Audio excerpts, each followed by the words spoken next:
Guys, bakit kaya ang mga Bisaya ay mahilig makipag-away at hindi sila marunong aatras? Sila yung mga taong pag inaaway mo ng una, talagang lalaban sila. Hindi din sila natatakot mamatay kasi nga matatapang talaga sila. At pag maghingi ka naman ng apology, abay, tatanggapin nila. Ang mga Bisayang yan ay tipo ng tao na mababait. Pero sila din tipong tao na ayaw mong kalabanin. Kasi hindi ka talaga aatrasan.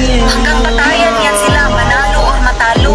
Nakakatakot ang mga Bisaya, no? Kasi pwede silang mabait, pero at the same time, pwede din silang worst enemy. Saan kaya nila namana yan? Siguro kay Lapu-Lapu. Si Lapu-Lapu ba yung pumatay kay Magellan? Guys, huwag niyong i-transfer ito sa Bisaya habang kaya mo.